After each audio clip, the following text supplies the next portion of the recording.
Hello, I am Jack Bolello, the guest host for The Writer's Dream today. And the reason I'm the guest host is because our normal and usual host, Linda Frank, will be the interviewee because she has just published her fourth book, The Mystery of the Lost Adventure.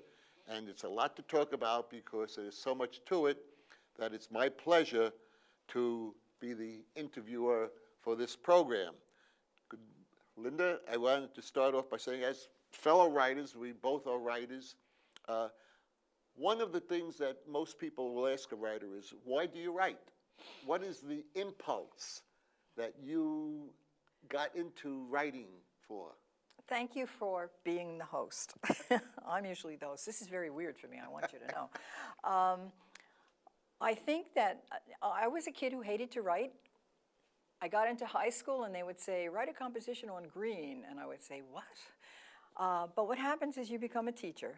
We have that in common. You're a teacher too. And you end up doing so much writing. Curriculum, lesson plans. And my philosophy in life has always been, let's have fun. So if you want to make a fun lesson, you really have to do a little research. And I ended up doing a lot of writing. I used to write little things about, I would have a little thing I would put on the bulletin board, chemistry student of the month, and I would pick some poor kid and make up a complete story about them. That became something that I enjoyed. And then I started to teach forensic science. And as a kid, I loved Nancy Drew. And forensic science was so much fun to teach that I decided, okay,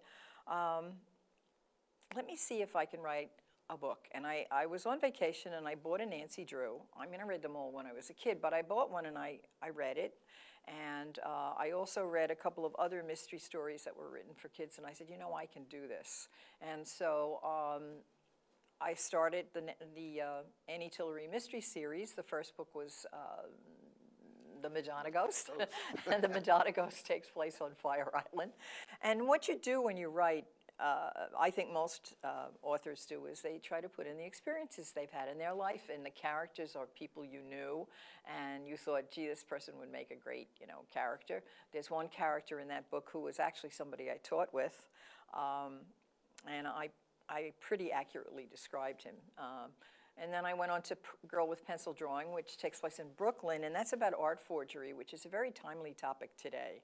And then Secrets in the Fairy Chimneys takes place in Turkey at an archaeological dig. The best part about that book was I got to go to Turkey to do the research. I shouldn't say it was the best part, but anyway. And then the latest one is The Mystery of the Lost Adventure. That takes place here on Long Island, and we'll talk about it. Yeah, The Mystery of the Lost Adventure to me is fascinating because you have been able to do something that authors, I think, are very, very important in the construction of a novel.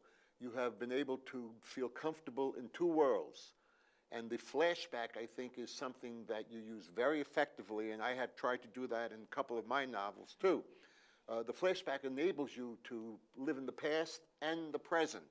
For example, I don't know if you're familiar with this, you may not be, but there is an outstanding series on television in which the flashback is utilized fantastically. It's called, The Outlander. Oh, the Outlander series. I've heard of it. Oh, you've heard of it. Good. And in the Outlander series, you will see that they are flashing back to really the 1740s in Scotland, but the flashback comes to contemporary times. Well, in this case, it was 1945. And it was done very, very beautifully and effectively. And so do you in The Mystery of the Lost Avenger. And the thing that I thought was exceptional was how you were able to bring forth the interest and the importance and the drama of history. Can you tell us how that came about? Well, that's something that, you can't take the teacher out of the writer, I guess. All of my books have history, mystery, and science. And in this particular book, I'll tell you what really inspired me to write this book. I went to the Cradle of Aviation Museum. I've been there many, many times. My son lives in Maryland. He comes to visit with his family, and he's a military history buff, especially airplanes. So, of course, Memorial Day, we go to the Jones Beach Air Show. We go often to Republic Airport. They're always having something on display there. That's the American Air Power Museum. And then we were in the Cradle of Aviation Museum, and it was one of those days where you could sit in the simulators, sit in the airplanes, and they were doing something, and I was wandering around, and I wander up to this plane, and of course when you see the planes, these fighter planes from World War II or the bombers or whatever, not the bombers so much, but they look so small, but then when you're right next to them, they're huge. So I walk up to this blue plane, this dark navy blue plane, and there's a plaque there, and the plaque talks about how this plane was not only built by the Rosie the Riveters, who are actually, some of them still alive and being interviewed today, but also they were tested because there were no men. All of the men were overseas, so they didn't have enough men to be test pilots. And also they flew the planes to the aircraft carriers in the Pacific where they fought the war. And these women were called WASPs, which stands for Women's Air Service Pilots. So I'm seeing this, and of course, I'm a bit of a feminist, and I decided to climb into the plane. So I climb into the cockpit, and I was very proud of myself that I could do this because it wasn't easy. And I'm sitting in the cockpit, and this feeling came over me. You talk about inspiration and ghosts and spirits and whatnot. And all I can think of is, I have to write this story. I have to find a way to write the story of these women. And that was the inspiration for the book. And I ended up doing a lot of research. I went to the Cradle of Aviation Museum, and I met the archivists. And the archives in the Cradle of Aviation Museum are one of the old Mitchell Field hangars. A lot of the stuff that I looked at was online. I could get it online, but it's one thing to look at it on the computer. It's another thing to go sift through these piles and piles of stuff. And I actually was able to open the blueprints for this airplane, and it was wonderful. It just gave me such a feeling of being there, and I guess maybe that translated into the book. Very good. And that you mentioned that. One of the things that struck me was Andy Tillery, who is the protagonist of all of your novels. She's my Nancy. She's your Nancy Drew. When she was trying to get aboard Ty, her boyfriend's plane, she was afraid she was going to break the wing if she stepped on the wing. And you kind of described that. How do I get on this plane? Is that yeah. But one of the things that I really, really was taken with was the role of women. Very little known or appreciated. Not only Rosie the Riveter, and by the way, women who were Rosie the Riveters did a better job than men because their fingers were smaller. They were able to put the rivets in more effectively and soundly. And faster. Faster. As a matter of fact, it was like a 2-to-1 ratio. For every 2 rivets that the women put in, a man on the defense assembly line only could put 1. They did twice the work at half the pay, even then. Yes, and that's still an issue in our current society. And the role of the women's auxiliary service pilots was not that well known. Jackie Cochran being one of the pioneers in this effort. Most people don't know that 20,000 women applied for this women's air service pilot position. Only 1,900 were accepted. 38 were killed in the role. And do you ever hear about that? And you don't hear, but not only were they killed in this non-combat role, during World War II, there were almost 15,000 airmen and women killed in this country in training. Yeah, yeah. Of the 80,000 killed in combat overall in Europe and the Pacific, 15,000 were killed in training accidents in this country during World War II. And the women, when those who were killed, one, they would never came back home in a flag-draped coffin. That was not allowed. 2, taps was not allowed because they were never buried in military cemeteries. Then when the war ended, they were disbanded and had to go home on their own. They were not even given the courtesy of that kind of transport given to all the men who fought in World War II. So there's some really things that people should know about, which I think you have paved the way for in this novel. They were not recognized for their role, I know. believe it or not, until President Obama. And then, President Obama recognized them that's by right. giving the remaining ones who were able to come, and you have some There are ladies in there who are telling their story, and it wasn't until 2010 that they were given the Congressional Gold Medal for their role in the war. And so this is very important, I think, as a component of your novel. And there is a museum now at the entrance to Arlington Cemetery that is dedicated to women in the armed services over the years. And of course, at the end of World War II, they were told to go home and take care of their husbands and not take jobs away from men. Yes. So, thank you. No, Thank you very wait, much. I had nothing to do with not you, but you know what I'm saying. But essentially, the book is a ghost story. My main character has, she has a mother who has a substance abuse problem. And growing up, she really never had a close relationship with her mother. But it's her mother who receives a letter from NCIS, from Naval Intelligence, that they have found a plane crash in Appalachia.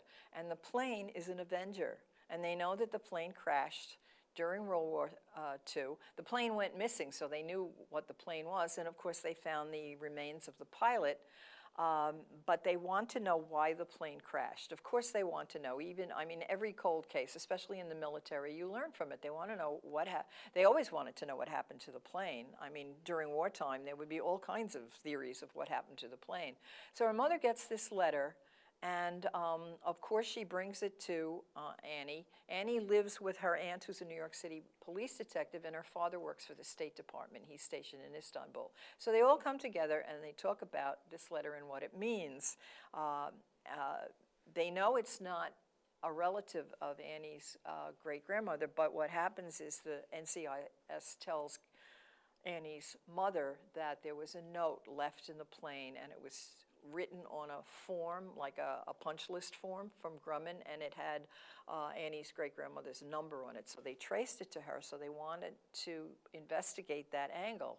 And that's how Annie gets involved in this. And she begins to realize that this is her DNA, that she didn't know anything about her grandmother or her great-grandmother because she has no relationship, or a very tenuous relationship, with her mother. So in this book, she reestablishes a relationship with her mother, which I thought was important. And yeah, I do go back and forth. I had fun with that. It was fun going back to the 1940s. Yeah.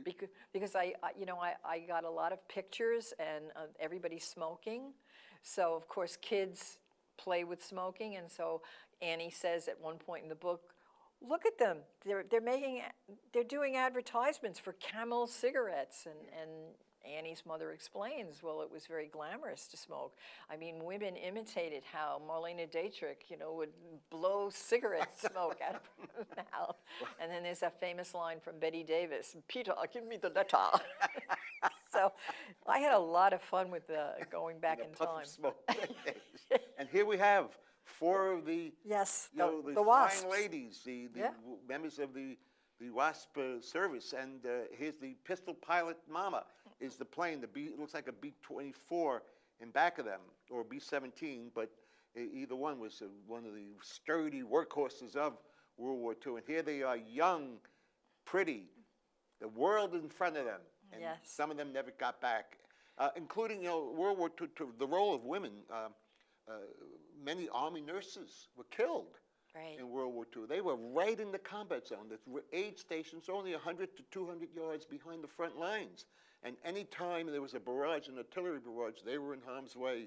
And many Army nurses were killed in combat areas during World War II. So that is something that you have brought to us, and I think very, very, very important.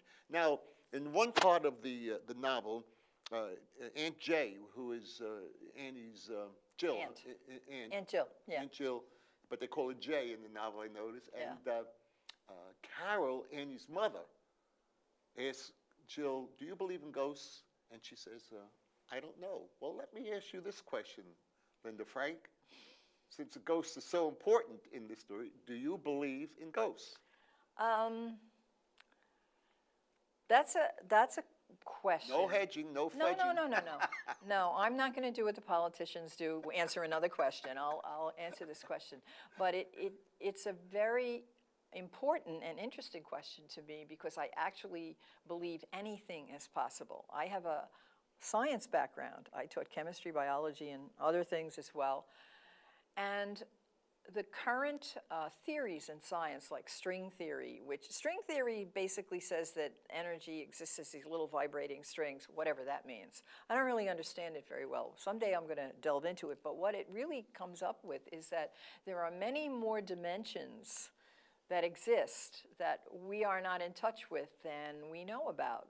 So here are these extra dimensions. Well, what's in those dimensions? And then there's also quantum mechanics, which talks about the probability of where an electron is at any one given time. All of this current science, what cosmologists do and astrophysicists, they're learning things about the universe that enable us to think that there's a whole lot more out there than we know about matter and antimatter. So Linda Frank says, anything's possible. Okay, that's fair enough. And then, of course, my religious beliefs point me in the direction of there is an afterlife. I believe in an afterlife. Maybe there isn't. Maybe I'm going to get a big shock. But it's really, you know, if you If think... there isn't, you won't know about it. That's right. Yeah, that's right. It'll be just, thanks. But, you know, I think about what's going to happen to a person. You think about any given person. You're not just a lump of clay. You know, we are our cells and how our body functions. But there's all that stuff that goes on in your brain. And my brain's different from yours. Not the structure. It's all the same. But what's packed in there and how it collides together to form Linda Frank is different from Jack Bolello. What happens to that when you die? I mean, I have seen people after they have died. I've seen dead bodies, okay? And you look at them and you realize, and if you've ever seen anyone die, the change that occurs in the organic mass that is that body is a little stunning to me, because it is a change. And I cannot believe that what makes you you goes away, and I can't snap my fingers, but I love to, like that, poof, you're dead, and all of that accumulated while you were alive is gone. I can't believe that. So I believe in ghosts. As Woody Allen says, the toughest thing for him to comprehend is that he will vanish for eternity. So, he will vanish for eternity. For eternity. That's a little too deep. I don't want to think about That's too deep That's for a little me. too deep. That's too But deep for me. Linda, you taught at Seaford. I did. And one of the alumni at Seaford High School was a gentleman by the name of Jim Valvano. Mm-hmm. Jim Valvano went on to play basketball at Seaford, went to, I believe, Iona College, then became coach at Iona, then became coach of an 1A basketball team, North Carolina State Wolfpack. He won the national championship, the pinnacle, the height of any college coach's ambition in the competition. One of the gymnasiums in Seaford is named after him. Named after him, yes, okay. But he never really had time to savor